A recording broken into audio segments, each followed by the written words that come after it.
I thought this article would be a good place to start today. It's about a campaign rally in Colombia that was interrupted by an attack of Africanized honeybees. Now, this seems like it might be something that was just a wrong place, wrong time type of thing, but the South Americans have learned to be very ingenious in their use of tactics against those they disagree with on both sides. And yesterday I made a video talking about these little snowflakes that like to lay down in the aisles in Publix, and how you can create all sorts of quote-unquote assault weapons out of things that have nothing to do with steel or brass or lead or anything like that. And I think it's a good thing to have in our minds, because when we think about the situation in Venezuela, where people have gotten to the point where they needed food more than they needed weapons, they had to learn to, I guess to quote a movie, improvise, adapt, and overcome. And what I wanted to do today, along with a couple of other things, is talk about a couple of these polls that I have done, and I don't know if any of you have, most of you have seen these or not, but if you go to the Communities tab on your YouTube page, you can actually put out a question, create a poll. It only really gives me the option to put in two answers. It has the ability for me to put more, but every time I try to select a third or fourth option, it doesn't, the post button goes away, so I don't know why they even have it there. But the one I did about 2 days ago, 2 or 3 days ago, reads this way, and of course these are all hypotheticals. After the UN takeover of 2021, you become the leader of a survival group that is very well armed but running low on food and medicine. So far you've done a good job of masking your true numbers, your weaponry, and really how desperate your situation is. Other survival groups in the area have been sending out reconnaissance teams, acting as hungry, wandering nomads, hoping to infiltrate your group and assess your capabilities. And either option below, explain how you resolve the strategical impasse. Now, this is one where there's really no right answer. This was just to see how creative people can be. There's 49 comments, 266 votes, but 71% of you would use a strategy other than using the superior firepower that you have to take what you need. And I think that's reassuring to see that there are people out there that are willing to think outside the box and willing to use their head instead of using their weaponry to gain an advantage. Because the problem is always this, is when something like this would happen, like has happened in Venezuela, people are going to go into survival mode, and they're going to retreat into whatever area of the world they believe to be the safest, and they will begin to store up supplies and wait for all of the problems to pass. The problem in Venezuela is that the problems lasted for 3 years, and everybody pretty much stayed in their own camps, and supplies got lower and lower and lower and lower and lower until people got to the point where there was really no other option in certain areas. Now, I was very lucky this weekend. I have shared before that I, on weekends, drive rideshare, and I actually had 4 Venezuelans in my car at the same time, and I had about a half-hour drive with them, and I got the ability to kind of pick their brains about what's been really going on down there. And there's a schism that's happened between the haves and the have-nots. There were very, very wealthy Venezuelans at one time that are just all like normal people. And then there were those that were kind of like what were average Americans that really got put in a tough position. And it wasn't so much that there was a lack of food, it was a lack of getting the food to different places. We had this problem here in this country during the Depression. We had one part of the country that was plowing under potatoes while other parts of the country were starving, because the people that had the crops didn't have the ability to get them to the people. It was a matter of fuel, and it was a matter of logistics.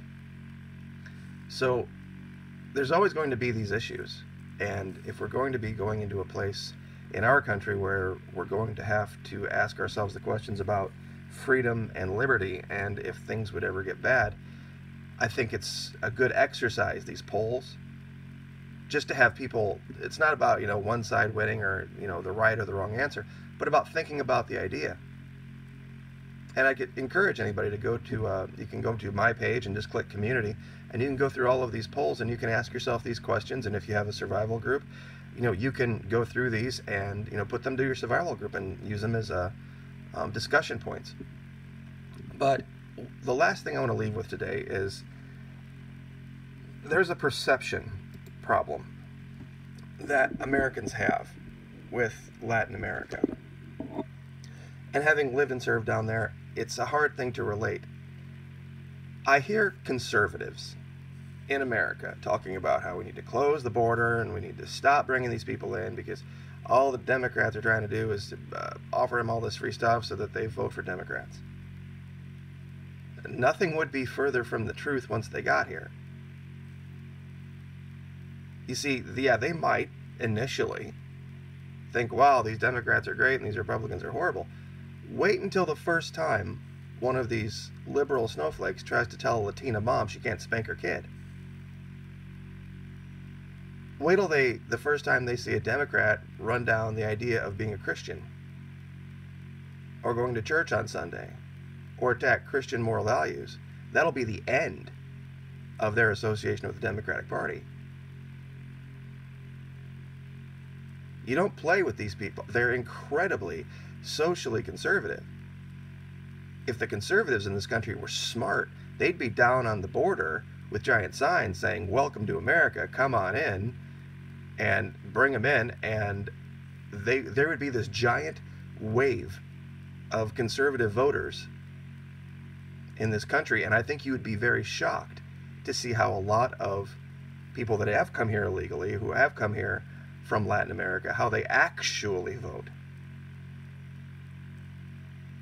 Because socially, they agree with 99.99% of you about a lot of things, about gun rights, about free speech, about conservative values. They are anti-abortion, they are pro-Christian, they are pro-gun. They don't have time for this snowflake stuff. They really don't. And in case, seriously, go find a Dominican woman in the store, and if she's with her kid and she's disciplining the child, see what happens when you try to get involved in that. See what happens. They don't care. They'll go to prison. They do not care.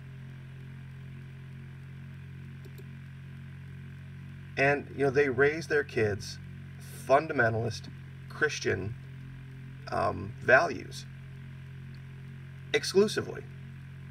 You go down to South America, most of them don't believe in Darwin. They're all creationists, literally, both sides, left and right, down there. This idea that we just magically appeared out of nowhere, nothing, lightning striking a little primordial soup, baloney. These people look at you and laugh at you. And they're not going to tolerate these social justice warriors. Like, seriously, if they were in the store and they saw a bunch of little white kids laying down because of something like this happened, they would if they were their kids, they would snatch them up in no time flat and square them away at home. And this is one of those things it's very hard to wrap my mind around, because they're very, very, very socially conservative down there. I've seen quote-unquote conservative families down here that were more liberal than those folks. So don't always believe everything you see on the news of what they're telling you about the difference between us and them, because there's not really that much of a difference. Because when it comes right down to it, all politics is local. And if you gave me a choice between my survival group being one of Latinos, conservative Latinos, that have learned how to live life when it's hard and dealt with adversity over and over again, versus a bunch of liberals from Stanford, I don't care how wealthy they were or how white they were. You know, it's not the same thing. So we'll leave it there. Anyway, thank you guys so much. Very much appreciate it. Channels are doing great. Like, share, subscribe, and we will see you next time. Thank you.